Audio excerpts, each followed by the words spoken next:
Բարի երեկո, 5-րդ ալիքի եթերում հարցազրույցն է, այսօր ես զրուցելու եմ Հայաստան խմբակցության պատգամավոր և Հայաստան դաշինքի պատգամավորի թեկնածու Ագնես Խամոյանի հետ։ Տիկին Խամոյան, բարի երեկո, շնորհակալ եմ հրավերս ընդունելու համար։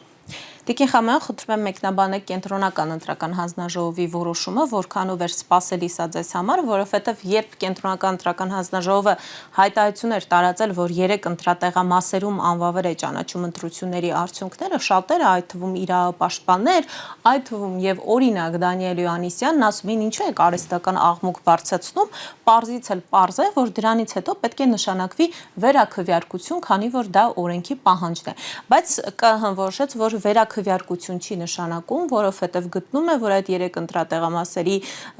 արդյունքները անվավեր ճանաչելը չի ազդում ընտրությունների ընդհանուր պատկերի վրա, ձեր մեկնաբանությունը։ Դրանից բացի ԿԸՀ-ն մի այլ պարզաբանում է, ճակերտավոր պարզաբանում է ներկայացրել, որ արդեն իսկ կանխորոշված կլինի ընտրություններին մասնակցող քաղաքացիների ձայնը, բայց ուզում եմ մեր հայրենակիցների համար ընդգծել, որ սևով սպիտակի վրա գրված է, որ եթե չեղարկվում է ընտրատեղամասում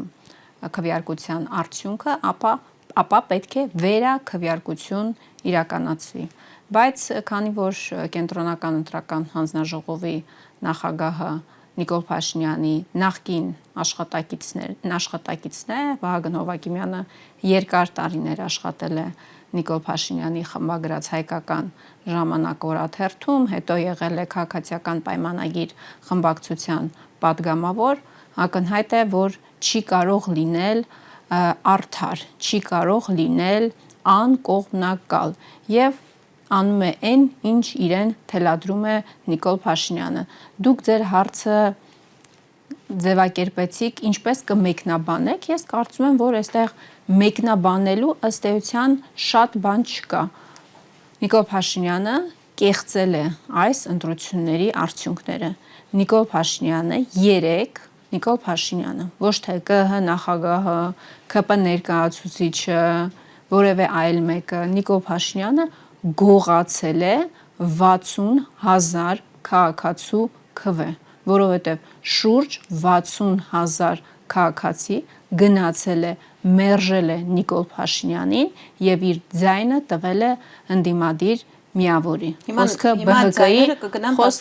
ԲՀԿ-ի մասին է։ Այդ ձայները բաշխում է տեղի ունենում խորհրդարան անցած մեծամասնությունը, խորհրդարան անցած մյուս ուժերի միջև, բայց դա չի հարցը։ Հարցը նա, որ Նիկոլ Փաշինյանը, որ ասում էր, որ ես իմ ձեռքը կկտրեմ, բայց ընտրություններ չեմ կեղծի։ Նիկոլ Փաշինյանը, որ տարիներ շարունակ խոսել է Հայաստանում ընտրակեղծիքների մասին, ոչ ժողովրդավար ընտրությունների մասին, Նիկոլ Փաշինյանը, որ ասում էր, որ քվեախցիկները, քվեատուփերը գողանում են եւ այլն, պարզապես ժամանակակից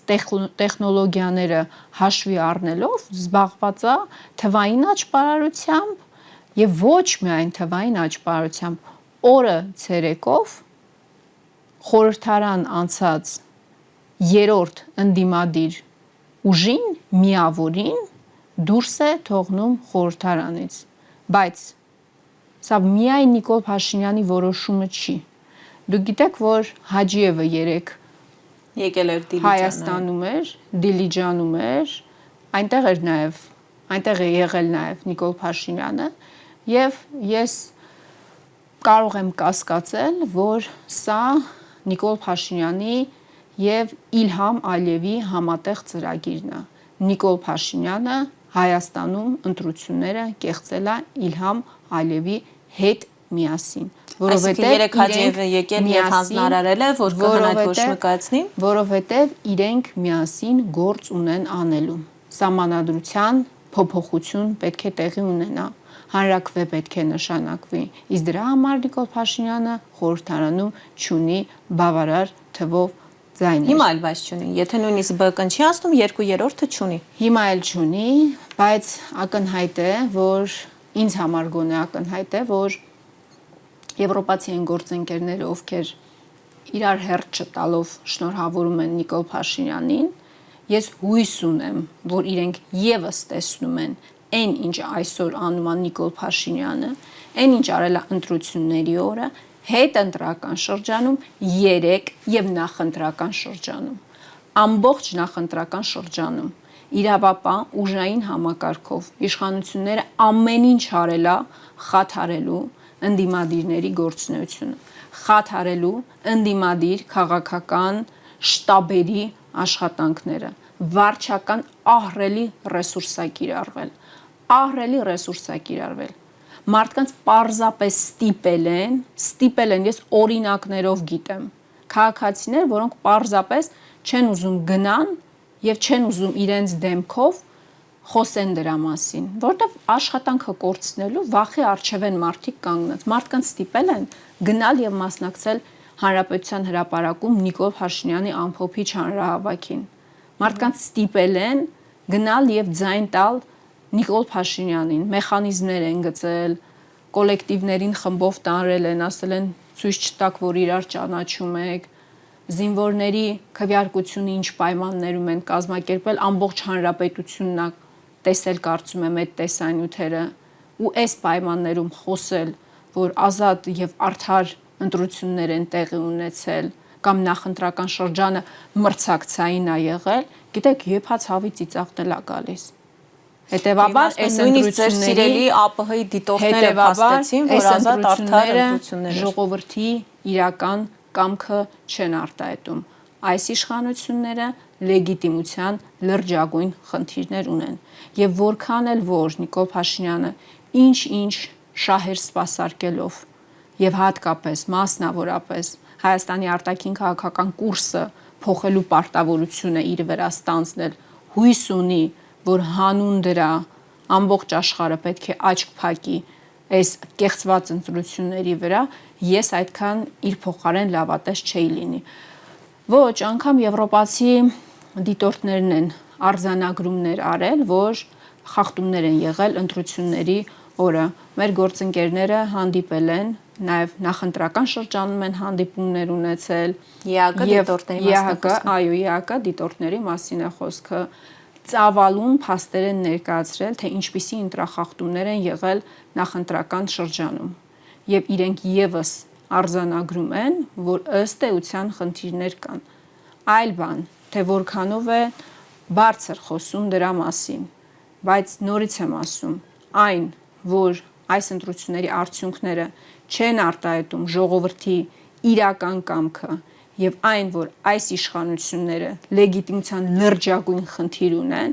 որևէ մեկի մոտ սա կասկած հարուցել չի կարող։ Հիմա ձեր ասած եվրոպական երկրները, որքան խախտումներ արձանագրեցին, շտապեցին շնորհավորել Նիկոլ Փաշինյանին եւ կարծում եք Տիկին Խամոյան հետո պետք է ազդել Նիկոլ Փաշինյանի վրա եւ ասեն այ դու կեղծեցիր ընտրությունների արդյունքները, թե համագործակցելու են հետը, ինչպես որ արդեն անում են։ Եթե չեմ սխալվում, Նիկոլ Փաշինյանը սրտատրոփ այլ շնորհավորանքի է սպասում։ Պուտինի մասին է խոսքը։ Վլադիմիր Պուտինի շնորհավորանքին է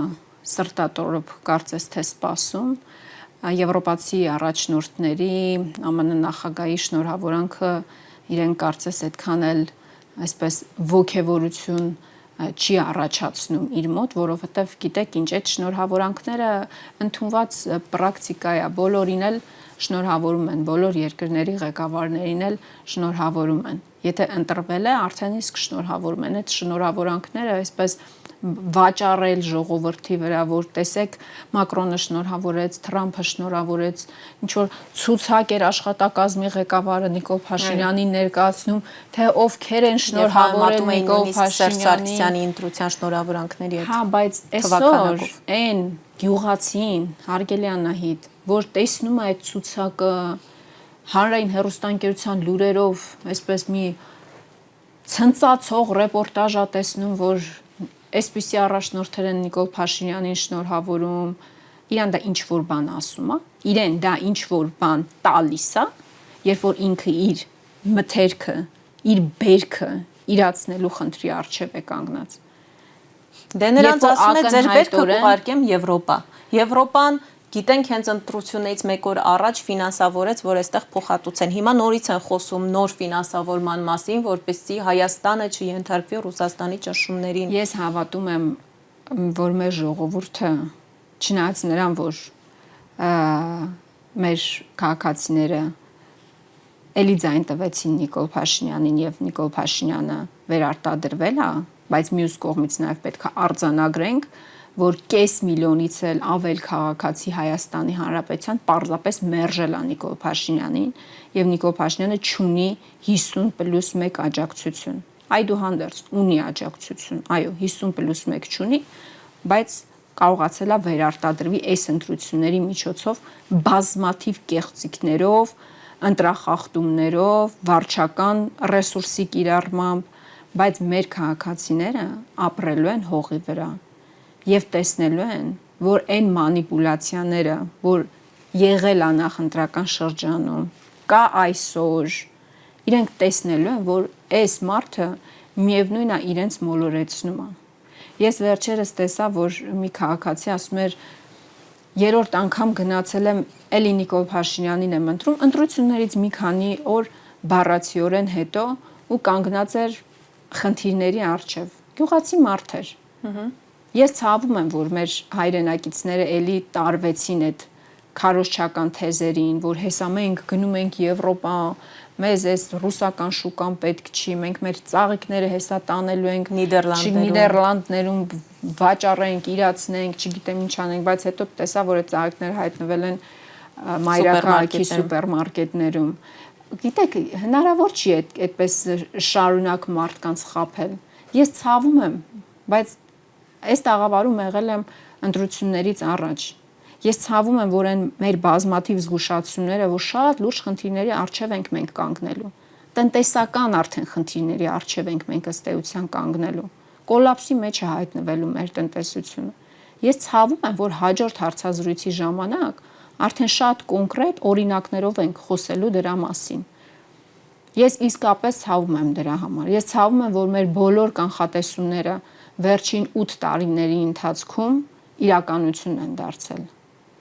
Բայց Նիկոլ Փաշինյանն է, չէ, այս ամեն ինչի պատասխանատուն։ Այդ հեքիաթները, որ մենք գնալու ենք Եվրոպական միություն, մյուս կողմից այսօր, հենց այսօր ռուս պաշտոնյաները արդեն ուղիղ տեքստով հայտարարում են, Նարիշկին օրինակ հայտարարում է, որ պետք է այդ օրենք, որը մեզ ոչինչ չէր տալիս, ոչինչ չէր տալիս։ ԵՄ-ին անդամակցելու գործընթաց սկսելու մասին օրենքը, որը ոչ մի բան մեզ չէր տալիս։ Տիկին Խամայան, բայց մյուս կողմից չեք կարծում, որ Նիկոլ Փաշինյանը կգնա Ռուսաստան, նորից կաշխատի Ռուսաստանի հետ, նորից կասի, որ ես ձեզնից չեմ հեռանում։ Հենց ընտրության գիշերը, երբ լսում էինք նրա ուղերձը, կարծես այդ մեսիջները ուղարկում էր այնտեղ։ Դե մեսիջներ կարող է ուղարկել, նաև վերջին իրենց հրապարակային Ռուսաստանի նախագահի հետ այդ սկանդալային հիշում եք հանդիպումից հետո, երբ որ այնինչ սովորաբար տեղի ունեն տեսախցիկներից դուրս տեղի ունեցավ տեսախցիկների առջև, դրանից առաջ էլ էր այսպես ռևերանսներ անում, բնական է հիմա էլ է ռևերանսներ անում, որովհետև այլ բան, որ Նիկոլ Փաշինյանը կարող է հանրությանը մոլորեցնի, ասի օրինակ, չգիտեմ, միանվագ աջակցություն կա, հեսա ձեր հարցերը լուծելու եմ, կամ սուբսիդավորելու եմ բոլոր այն գյուղացիներին, որոնց մեր մթերքը մնացել է, չի արտահանում, չի իրականացվել։ Այդ ամեն ինչ իհարկե կարող է ասել, բայց այդ խնդիրները շատ կոնկրետ եւ շատ կոնկրետ ծավալներով, հասկանում եք, այստեղ խնդիրը ծավալների մասին է։ Չոքելու է մեր դուռը։ Ես չգիտեմ իր ռևերանսները որքանով են օգնելու, բայց ես տեսնում եմ, որ կոնկրետ հստակ պահանջներ են ներկայացվում այս կողմից եւ ես չեմ տեսնում պատրաստակամությունը այս իշխանությունների նորմալ աշխատելու եւ Ռուսաստանի հետ նորմալ աշխատելու եւ քաղաքականություն իրականացնելու, ոչ թե սպասարկելու հակառուսական այսպես տրամադրությունները եւ արտաքին կուրսի փոփոխությունը, որ իրեն տրվում է։ Ես չգիտեմ որտեղ կտանեն այդ ռևերանսներ։ Ես չգիտեմ օրինակ աշնանը կամ ձմռանը գազի գինը թանկանալու է, թե չի թանկանալու, բայց ես շարունակ դուք որպես լրագրող հարգելի Անահիտ ամեն օր լրահոսում կարդում եք ռուս պաշտոնյաների հայտարարությունները, որ Հայաստանի եւ Ռուսաստանի հարաբերությունների մեջ կան կոնկրետ խնդիրներ, այդ կոնկրետ խնդիրներն էլ կոնկրետ անուններ ունեն։ Հապկի մասով այս սառեցման անհասկանալի process-ի դե ասում եք կգամ կկարգավորենք Վլադիմիր Պուտինին էլ ասում են ռացիոնալ մարդ է, Շատ լավ։ նրա հետ պայմանավորվելը Շատ լավ։ Ես չեմ տեսնում այդ ռացիոնալ մարդու շնորհավորանքը, ես տեսնում եմ խորացող ռացիոնալ մարդը սպասում է վատթարացող, ընտրությունների վերջնական արդյունքներին։ խորացող, վատթարացող ընտրությունների վերջնական արդյունքները 3 եղան, տեսնենք, ես տեսնում եմ խորացող, վատթարացող հարաբերություններ եւ ես չեմ տեսնում իշխանությունների, մեր իշխանությունների կողմից, Հայաստանի իշխանությունների կողմից ողջախոհ մոտեցում այդ խնդիրների եւ հարցերի լուծմանը։ Շատ լավ, Տիկին Խամոյան, անցնենք այլ թեմաների, տեսեք, նախ դուք ասացիք կես միլիոն մարդ, առնվազն կես միլիոն մարդ ձայնը տվել է ընդդիմությանը։ Հիմա իշխանականները ասում են, որ այդ մարդիկ բոլորը վաճառել են իրենց ձայները եւ հետաքրքիր ձևակերպում է, ասում են ընդդիմությունը լեգիտիմ չէ։ Ես երևի առաջի անգամ եմ նման ձևակերպում իշխանությունների կողմից լսում, որ ընդդիմությունը լեգիտիմ չէ։ Ընդդիմությունն է ընտրակաշառքով փաստորեն կարողացել այդքան տոկոսներ հավաքել։ Այդ դեպքում ինչու իշխանությունը ինքն էլ չի փորձում այս ընտրությունների արդյունքները վիճարկել, դիմել սահմանադրական դատարան եւ նշանակել նոր ընտրություններ։ Ես նախ մեր բոլոր սիրելի հայրենակիցներին, կես միլիոնից ավել քաղաքացիներին մի խնդրանք ունեմ, մի կոչ ունեմ։ Բոլոր այն մարդիկ, ովքեր իրենց ձայնը տվել են ընդդիմադիրներին, կարող են զրպարտության հայցեր ներկայացնել Հայաստանի Հանրապետության թիվ 1 զրպարտչի դեմ Նիկոլ Փաշինյանի եւ պահանջեն փոխհատուցում իր զրպարտիչ խոսքերի համար։ Դուք հասկանում եք, Նիկոլ Փաշինյանը երկրի փաստացի ղեկավարն է եւ իր քաղաքացիներին մարդկանց, ովքեր իրեն ձայն չեն տվել, անվանում է կաշառակերներ։ Կաշառք տալը, կաշառք վերցնելը որևէ մեկը չի կարող արդարացնել։ Որևէ մեկը չի կարող արդարացնել։ Ես չեմ տեսել ընդդիմադիր գործիչ, որը որ արդարացնում է կաշառակերությունը, բայց ես տեսնում եմ Հայաստանի Հանրապետության վարչապետ, ով իրեն ձայն չտված քաղաքացիներին համատարած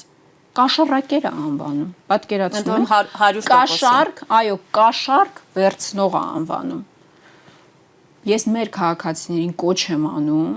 կոլեկտիվ հայցեր ներկայացնել Նիկոլ Փաշինյանի դեմ իր զրպարտիչ խոսքերի համար։ Բայց ընդդիմադիր կուսակցությունների հետ ինչ կլինի, վերջին օրերին լսում ենք սպառնալիքներ իշխանականների կողմից, Նիկոլ Փաշինյանը ունեզրկման մասին է խոսում, Ալեն Սիմոնյանն ասում է պետք է փակել այդ կուսակցություններին եւ պետք է գնան բանտ նրանց առաջնորդները, այսօր էլ հակակոռուպցիոն կոմիտեն փաստորեն ցանկանում է օրենսդրական նախաձեռնությամբ, դե նա չդիմել է Արդարադատության նախարարությանը, օրենսդրական նախաձեռնությամբ հանդես գան, որ այն կուսակցությունները, որոնք ենթադրյալ կաշառքի գործով են, իսկ մենք գիտենք, որ ընդդիմադիր կուսակցությունների հետ կապված կան կաշառքի գործեր, որոնք բացված են, նրանց արգելել հետագայում մասնակցել ընտրություններին։ Հիմա կարող է այստեղ մենք չունենանք այլևս կուսակցական համակարգ։ Ես առաջարկում եմ ավելի անկեղծ կլինի մի փոքրիկ հուշում հակակոռուպցիոն կոմիտեին, կարելի առհասարակ միանգամից օրենսդրական նախաձեռնություն բերել, որ ընտրություններին կարող է մասնակցել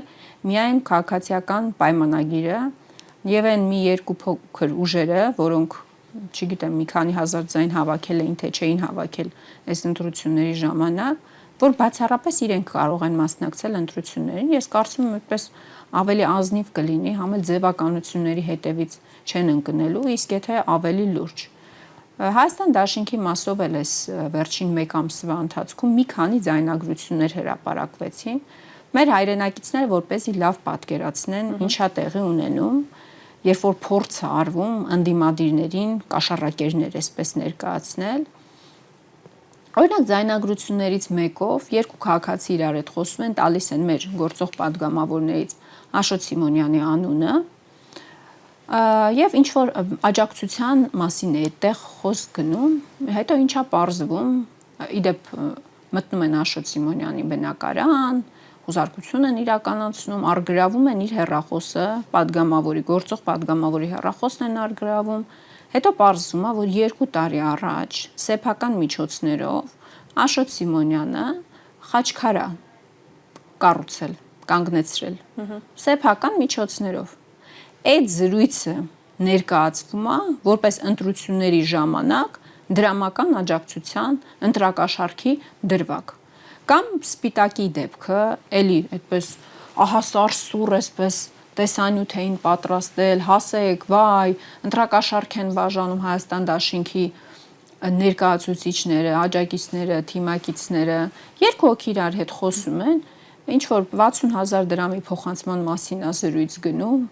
պարզվում է այդ մարդը տան վերանորոգումն իրականացնող բանվորներին գումար է պարտք ու դրա մասին է խոսքը։ Հիմա երբ որ ես այս երկու օրինակը, ընդամենը այս երկու օրինակը ձեզ մեջ բերեցի, նկարագրեցի, թե ինչի մասին է խոսքը, ո՞նց կարող է վստահություն եւ հավատ լինել այս իրավապահ ուժային համակարգի նկատմամբ։ Ընդամենը երկու օրինակով ես ձեզ նկարագրեցի, թե ինչ է իրականությունը եւ ինչ է այն իրականությունը, որը մատուցում է Նիկոլ Փաշինյանը, իշխանական լրատվամիջոցները կամ Քարոզչամեքենան, կամ երեկվա դեպքը։ Երկրորդ նախագահ Ռոբերտ Քոչարյանը, այո, երկրորդ նախագահ Ռոբերտ Քոչարյանի գրասենյակը առավոտյան հաղորդագրություն է տարածում, որ երրորդյա այցով, մասնավոր այցով նախագահը մեկնելու է արտերկիր։ Եվ շատ հստակ ընդգծվում է, որ այս հաղորդագրության իմաստը այն է, որ իշխանական այսպես ապագա այսպես թատերական ներկայացումը կանխվի, որովհետև դուք դրանից առաջ տեսել եք մի քանի ընդդիմադիր գործիչների մասով Նարեկ Կարապետյան, այո, որ այսպես փորձել են ինչ որ ներկայացնել որպես փախուստ, այո, որպես փախուստ այդ մարդկանց ելքը Հայաստանի Հանրապետությունից։ Թույլ չեն տալիս երկրորդ նախագահին լքել երկիրը, որևէ հիմք չի ներկայացվել, աշխատակիցները պարզապես, երբ որ անձնագրային այսպես ստուգում է իրականացվում, հայտնել են, որ ձեր ելքը Հայաստանի Հանրապետությունից արգելված է, սեկտը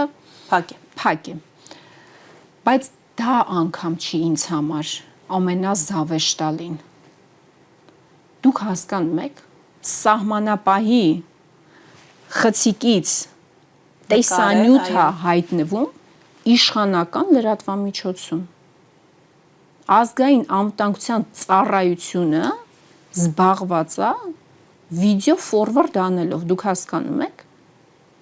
իշխանական լրատվամիջոցների Նիկոլ Փաշինյանի թերթին, fake news-երի տարբեր, դուք պատկերացնում եք մենք որտեղ ենք հասել։ Ու սա գաղտնի չի արվում։ Այնպես չի, որ ինչ-որ մեկին կցել են, որ գնար Թաքուն Քոչարյանին նկարեր, հետո ասել, «Ոայ ժողովուրդ, երևում է, որ ԱԱԾ-ի հասկանում եք, ԱԱԾ-ի խցիկից վիդեոն, եւ սա առաջին դեպքը չի։ Նույնը Զվարթնոց օդանավակայանում, իսկ դա գտնվում է ազգային անվտանգության ծառայության վերահսկողության տիրույթում, հասկանում եք։ Իր ռազմական նշանակությունը։ Սրա նպատակը ո՞րն էր, որովհետև հետո Նիկոլ Փաշինյանը տեսանյութ հրապարակեց, ասաց ափալ-թափալ ձեր վեշերը մի հավաքեք։ Ես կպատասխանեմ այդ հարցին, փախնելու դրվագին էլ կպատասխանեմ, հասկանում եք։ Ու սա անում է մարդ, քանի որ Եվրոպա գնալուց նաև խոսեցինք։ Սա անում է մի իշխանություն, որը օրենք է բերել ազգային ժողով, անցկացրել, որ հեսա մենք մտնում ենք Եվրամիություն։ Դուք պատկերացնում եք ինչ տեղի կունենար որևէ եվրոպական երկրում, եթե այսպիսի բան տեղի ունենար որևէ քաղաքացու, չեմ ասում ընդդիմադիրի նկատմամբ, որևէ քաղաքացու նկատմամբ։ Հիմա այն ինչ ուզում էին ստանալ այն բեմականացումը, որ Ռոբերտ Քոչարյանը փորձում էր փախչել 2018 թվականին։ Այս մասին նաև նախագահ երկու անգամ խոսել է, այո, որ նրանց զգուշացրել են։ Երկու անգամ զգուշացրել են, որ լավ կլինի չգաք, որովհետև որ դուք գաք բռնելու ենք։ Գիտեք ինչի համար է եղել այդ զգուշացումը, որ Նիկոլ Փաշինյանը տարիներ շարունակ իրեն պատրեր, ասել, տեսակ Քոչարյանը ոնց փախավ։ Ուրեմն փախնողը ինքն է։ Ես երեք էլ սրա մասին գրառում եմ արել։ Ինքը փախել է բանակից, ինքը փախել է մարտի 1-ից, ինքը նոյեմբերի 9-ից հետո փախել մտել է բունկեր։ Ինքը Ռոբերտ Քոչարյանի ազատ արձակվելուց հետո փախել մտել է մահճակալի տակ ու բղավել է, Քոչարյանը գալիս է, Քոչարյանը գալիս է։ Փախնողը ինքն է եւ իր ամբողջ քաղաքական թիմը։ Ու եթե Հայաստանից մարդ կա, որ փախնելու է, դա ինքն է։ Թող վստահ լինի դրանում։ Տիկին Խամոյան, հիմա ասում եք թող վստահ լինի, բայց փաստացի չկարողացաք այս անգամ էլ Նիկոլ Փաշինյանին իշխանությունից հեռացնել։ Հիմա եթե ձևակերպենք, ի վերջո Նիկոլ Փաշինյանը կարողացավ լկտիաբար հաղթանակը տանել ձեզնից, ինչպես կանխատեսում է Ռոբերտ Քոչարյանը։ Նիկոլ Փաշինյանը լկտիաբար, սիրելի Անահիտ, 3 լկտիաբար նախ մենք մեր ձայների յուրաքանչյուր քաղաքացու տված ձայնի համար շնորհակալ ենք, խոնարհվում ենք յուրաքանչյուրի առջև, իրենց համարձակության համար, իրենց վստահության համար, այն վստահության համար, որ չնայած նրան, որ օրինակ Հայաստան դաշինքի մասով կարող եմ ասել, տարիներով ահռելի ծավալի հակաքարոզչություն է իրականացվել մեր նկատմամբ, ոչ միայն իշխանական հայտնի ֆեյքերի պոակի կողմից, այլ նաև այդ պոակի գործունեությունից չտարբերվող գործունեությամբ զբաղվող որոշ ընդդիմադիրների կողմից, չնայած դրան, որ նորից վստահել են մեզ, եւ մենք երբեք հուսախաբ չենք անելու այդ մարդկանց։ Նիկոլ Փաշինյանը բայց 60,000 քաղաքացու ձայն գողացել է, հասկանում եք։ Մի որոշումով 60,000 քաղաքացի, պատկերացնում եք, 60,000 քաղաքացի գնացել է, ձայն է տվել ընդդիմադիր միավորին։ Եվ երկու ընտրատեղամասի, տեսեք, երկու ընտրատեղ, ախր սա մեր հայրենակիցները տեսնում են, հասկանում եք, տեսնում են, չէ՞ մեր հայրենակիցները, աշխարհը տեսնում է, չէ՞ սա ամեն ինչը։ Լավ, այդ դեպքում ինչու Նիկոլ Փաշինյանը չստացավ հեղափոխություն, որովհետև այդ մտքի շարունակությունը, եթե լկտիաբար հաղթանակը տանի մեզնից, կստանա հեղափոխություն։ Հիմա հեղափոխության փուլը դեռ չենք տեսել։ Հիմա քաղաքական ուժերը, սիրելի Անահիտ, գտնվում են կոնսուլտացիաների փուլում։ Ոչ մի բան դեռ չի ավարտվել։ Այնպես չի, որ մենք այդպես հաշտվել ենք, գնացել ենք, հասարակության կրքերը մարում են, մարդիկ հեսա կգնան հանգստանալու։ Տեսեք, երբեք չեն կարող մարել։ Ես ձեզ մի բան ասեմ, եթե անգամ քաղաքական միավորները, քաղաքական գործիչները ոչինչ չանեն, այն խնդիրները, միայն այն խնդիրները, որ Նիկոլ Փաշինյանը ստեղծել է մեր քաղաքացիների համար, չեն կարող մարել այդ տրամադրությունները եւ այդ դժգոհությունները, հասկանում եք։ Այս մարդը ամեն օր նոր փորձանք է բերում։ Հիմա մենք գտնում ենք կոնսուլտացիաների փուլում հետագա քայլերը մշակելու համար, ռազմավարությունը, մարտավարությունը մշակելու համար, որովհետեւ մենք շատ կարևորում ենք, որ ընդդիմությունը մեկ միասնական ճամբարով պետքա գործի։ Առանձին գործելը ոչ արդյունավետ ենք համարում, նաև դա ըստ էության ուժերի ջլատում է, բայց այստեղ նաև մի կարևոր ըստ էության դրվագ էլ կա։ Դուք գիտեք, որ խորհրդարան անցած ամենամեծ ըստ էության ընդդիմադիր ուժը Ուժեղ Հայաստանն է,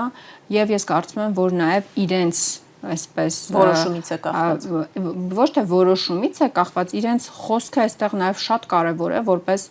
առաջին ընդդիմադիր ուժ խորհրդարան անցած նկատի ունեմ եւ այդ միասնական որոշումների տրամաբանությամբ մենք պետք է առաջնորդվենք։ Բայց մյուս կողմից, տեսեք, հիմնականում նշվում էր, որ եթե ԲՀԿ-ն ստանում է իր մանդատները, այդ դեպքում ընդդիմության խորհրդարան գնալը շատ ավելի հիմնավորվում եւ արդարացում է, որովհետեւ այնտեղ Նիկոլ Փաշինյանին զրկում է 3/5-ից։ Հիմա եթե ԲՀԿ-ն չի անցնում, չի ստացվում նույն 21 թվականին ձևավորված խորհրդարան, որտեղ նրանք ունեն 3/5-ից։ Ձայների հարաբերակցությունը միևնույնն է նույնը չէ, ինչ որ 21 թվականի ձևավորված խորհրդարանում էր, նույնը չէ, բայց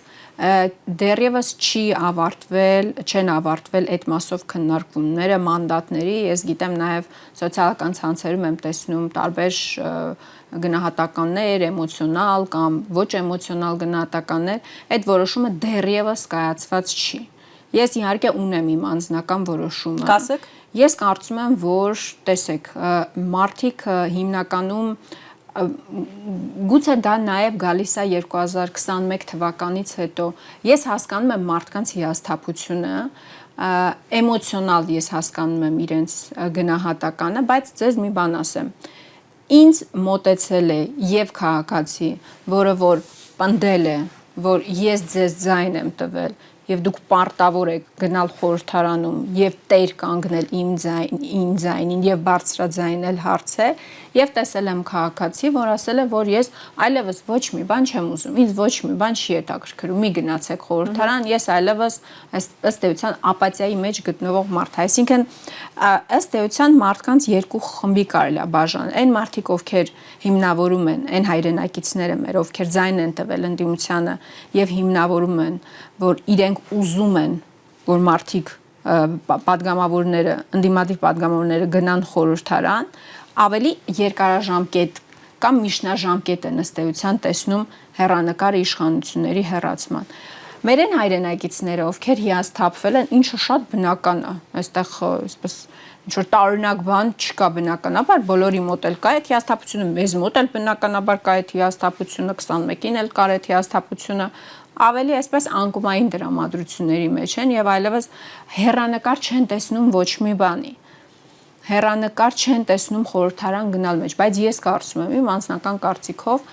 մանդատները չեն խանգարելու փողոցային պայքարին, որովհետև մենք 21 թվականին երկու փողոցային պայքար ենք իրականացրել, մանդատներով ենք իրականացրել։ Տիկին Խամոյան, երբ որոշեցիք վերցնել մանդատները, նույն հիմնավորումն էր հստակ, որ չի խանգարելու մեկը մյուսին փողոցային պայքարը զուգորդել մանդատների հետ։ Այն ժամանակ դեռ շատ էին հիշում եք քննադատում։ Բայց մենք տեսանք, որ արդյունք չտվեց այդ փողոցային պայքարի եւ մանդատների փողոցային պայքարը, եթե լիներ ու չլինեին մանդատներ, արդյունք լինելու էր։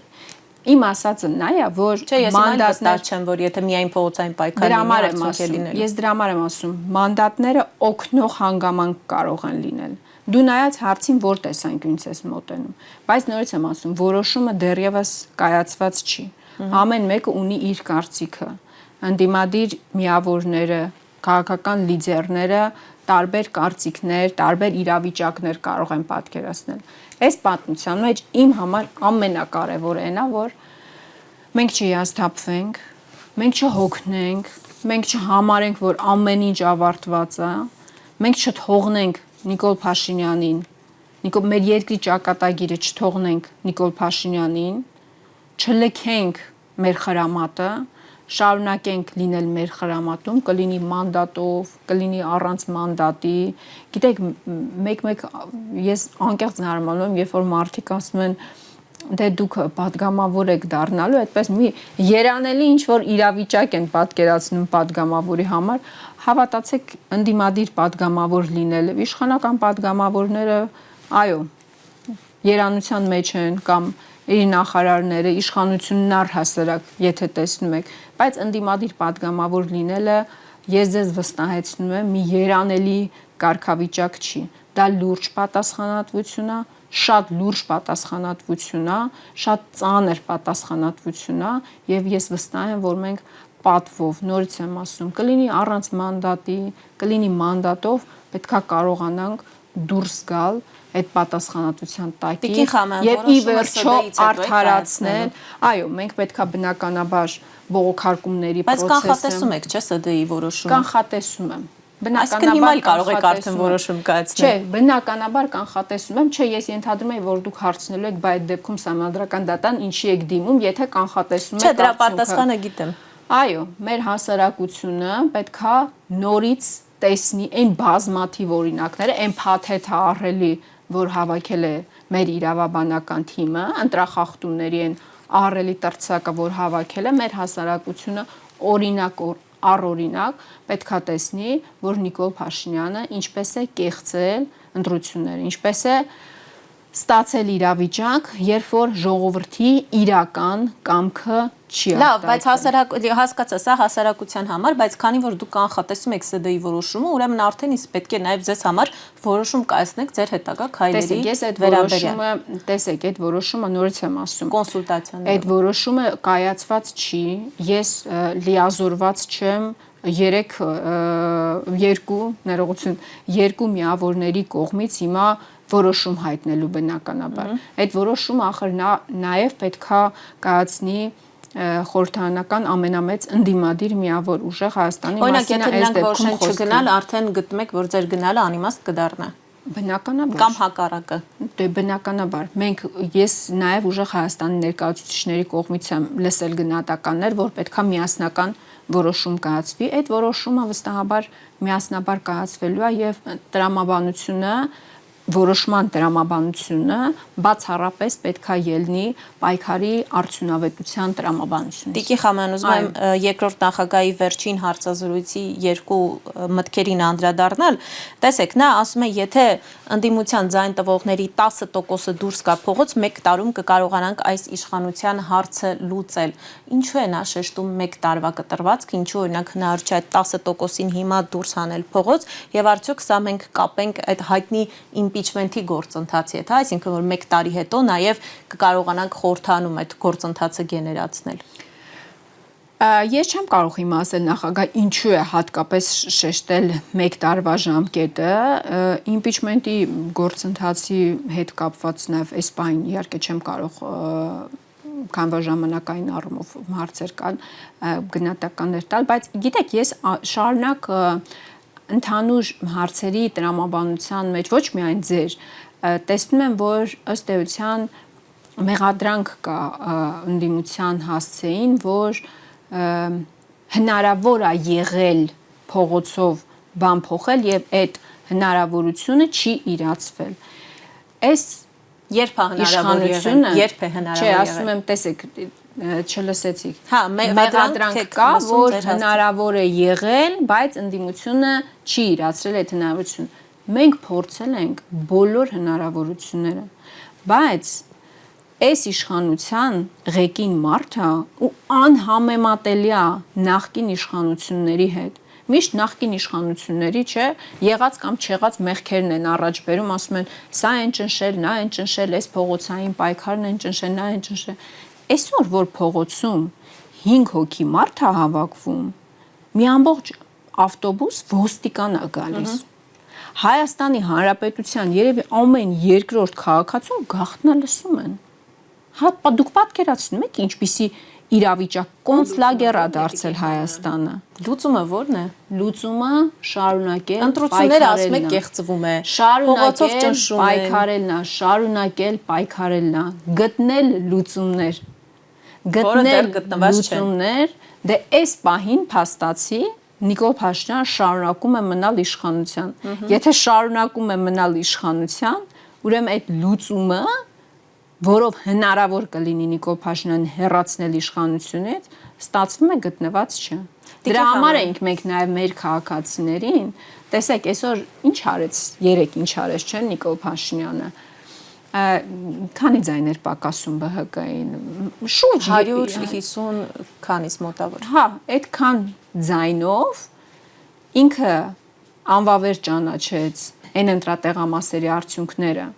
որոնցով ԲՀԿ-ն, որտեղ ԲՀԿ-ն իդեպ ուներ 200-ից ավելի ձայն։ Այո, 200-ից ավելի ձայն, ակնհայտորեն անվավեր ճանաչեց, այո, անցնում էր։ Այ նաև դրա համար էինք մենք, չգիտեմ, դուք հիշում եք թե չէ, ամբողջ քարոզարշավի ընթացքում մեր քաղաքացիներին կոչանում գնալ եւ մասնակցել ընտրություններին,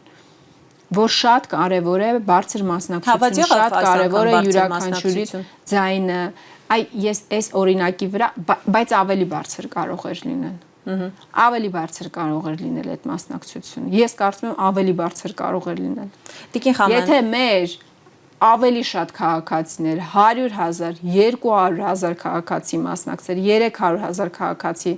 մասնակցեր ընդդիմադիր հայացքների տեր ունեցող քաղաքացիների մասին է խոսքը։ Եթե իրենք այդ իրենց հիասթափության, ինչը ես նորից եմ ասում, այդքան մարդիկ ընդդիմադիր են ու չեն գնում ընտրությունների, ես կան։ Թե այն 500 քանի հազարն է, որը գնացել է։ Ոչ, ամենևին ոչ։ Ես վստահ եմ, որ մեր այն բոլոր քաղաքացիները, ովքեր չեն մասնակցել ընտրություններին, չեն գնացել ընտրության, վստահաբար Նիկոլ Փաշինյանի ընտրողը չեն։ Վստահ կարող եմ պնդել։ Բայց գուցե որովհետև Նիկոլ Փաշինյանը իր ընտրազանգվածին կարող է չեն ընտրում։ Բայց վստահաբար իշխանությունների կողմնակից չեն։ Մարդիկ են, ովքեր այո ասում են, ես քաղաքականությամբ չեմ ուզում զբաղվել, ես ոչինչ չեմ ուզում խառնվել, բայց երկու հարց ես տալիս եւ հասկանում ես, որ միանշանակ չի ողջունում այս իշխանությունների գործելակերպը։ Շատ լավ, Տիկին Խամոյան, եւս մեկ ասացի Ռոբերտ Քոչյանից եւս մեկ մեջբերում անեմ, նա վստահ է ընդդիմադիր այն падգամավորների վրա, որոնք անցնելու են խորհրդարան եւ ասում են նրանք ճանապարհ անցած մարդիկ են եւ հնարավոր չէ, որ հետագայում նրանցից որևէ մեկը որոշի դառնալ օրինակ ճակերտավոր ասած անկախ падգամավոր, բայց 21 թվականին, քանի որ այս կյանքով ոչինչ բացառված չէ, 21 թվականին օրինակ Գեգամ Նազարյանի հետ կապված նման վստահություն դուք ունեիք եւ հիմա դուք եք վստահ այդ բոլոր падգամավորների վրա, որոնք անցնելու են խորհրդարան։ Գիտեք, այսպես բացառել, ինչպես դուք եք ասում, կյանքում ոչ մի բան հնարավոր չի այդպես բացառել, բայց այս պահի դրությամբ դու մարդը գնահատական տալիս է եղած իրավիճակում, եղած ժամով ըստ էության, օրվա մեջ, ժամի մեջ է, չէ, ժամանակի մեջ է ինքը գնահատական տալիս իրավիճակին։ Դրանով է պայմանավորված երկրորդ նախագահի այն հայտարարությունը, որ մեր թիմում չկա մարդ, ում կարելի է կասկածել այդ տրամադրությունը, այսպես տրամադրության փոփոխության մեջ, բայց թույլ տվեք ասել, որ ես եւս այն կազմը, որ կա, եթե որոշում կայացվի խորհրդարան գնալու, 12 падգամավոր է ունենալու Հայաստան դաշինքը, եթե խորհրդարան գնալու միասնական որոշումը կայացվի, ես եւս չեմ տեսնում մարդ, որին Նիկոլ Փաշինյանը կարող է, այսպես ինչպես ասում են, վերբովկա անել։ Ես հուսով եմ, որ նաեւ մեր մյուս ընդդիմադիր գործընկերները իրենց ցուցակի մասով, քանի որ նաեւ իրենց ձայները շատ են, քան մեր, իրենց падգամավորները շատ են, այդ պատասխանատվությունը կունենան խորհրդարան այսպես գործուղող անձանց այսպես հավատարմության չդավաճանելու մասով։ Այս պայդրությամբ ես էլ չեմ տեսնում մարդու, որին կարելի է կասկածել կամ պետքա այսպես կանխատեսում անել, որ հնարավոր կարող է լինել նման իրավիճակ։ Ես նման հնարավորություն մեր մասով իսկապես չեմ տեսնում։ Տիկին Խամոյան, շատ կարճ, խնդրում եմ ձեր պատասխանը լինի շատ կարճ, ինչու իշխանականները չեն ուզում, որ ընդդիմությունը գնա խորհրդարան, վերջին օրերին կարծես այսպես չելենջ լինի, հերթով տեսանյութեր են հրապարակում եւ ասում են հանկարծ չհամարձակվեք մանդատ վերցնել եւ խորհրդարան գալ, որովհետեւ ձեզ համար շատ վատ է լինելու, վատ ենք դիմավորելու, նախ նրանց այս ուղերձները ձեզ անհանգստացնում են թե ոչ, եւ երկրորդը ինչու չեն ուզում տեսնել ընդդիմությանը խորհրդարանում։ Գիտեք, ես այդ մարդկանց հետ 5 տարի խորհրդարանում եմ եղել եւ այլևս ոչինչից չեք զարմանում։ Չէ, ես նախ ոչ անկեղծ ասած ինձ համար այնքան ծիծաղելի է այդ խոսքերը։ Ես հիմա կարող է իրենց ուրախացնել, ասել վախից օրինակ գիշերները չեմ քնում, բա ինչ են անելու, ոնց են անելու։ Գիտեք, այնքան զովեշտալի է, երբ որ այսքան ողբերգություններից, այսքան դժվարություններից, այսքան մարդկային հայրենիքի կորուստից հետո փորձում են ինչ որ բանով դիմացինին վախեցնել, այսինքն ես, իմ գործընկերները, էլ ինչից պետքա վախենանք։ Մենք Արցախ ենք կորցրել, հազարավոր տղաների ենք կորցրել, այսօր երկիրը կանգնած է նոր մարտահրավերների առջև, այսինքն մենք պետքա վախենանք ձեզանից։ Խորհրդարան մտնելուց ժամանակ տեսանք բռնության բավական մեծ դրվագներ, գուցե այս անգամ ավելի մարտական են տրամադրված։ Այսինքն դա մեզ պետքա վախեցնի, այդ քաշքշոցները մեզ պետքա վախեցնեն, իհարկե հաճելի չի, որևէ մեկի համար հաճելի չի, առավելևս կնոջ համար հաճելի չի այդ ամեն ինչը, բայց զավեշտալի է մտածել, որ դրանից ինչ որ մեկը պետքա այսպես վախենա եւ անքնությամբ տառապի։ Զավեշտալի է, իսկ ինչ վերաբերում է նրան, որ կոչ են անում ընդդիմությանը գալ կամ չգալ, ոչ մեկ ձեր խորհրդին չի սպասում։ Ոչ մեկ ձեր խորհրդին չի սպասում։ Ընդդիմությունը կկայացնի իր որոշումը, կկայացնի վերցնել մանդատները, կվերցնի մանդատները, որոշում կկայացնի մանդատները չվերցնելու մասով, որոշում կկայացնի ուրեմն մանդատները չվերցնելու մասով։ Ձեր խորհուրդների կարիքը բացարձակապես չունենք։ Շնորհակալ եմ ձեզ։ Հիշեցնեմ, որ ես զրուցում եի Հայաստան խմբակցության падգամավոր Ագնես Ախամոյանի հետ։ Մենք կհանդիպենք վաղը նույն ժամին։ Լավ եղեք։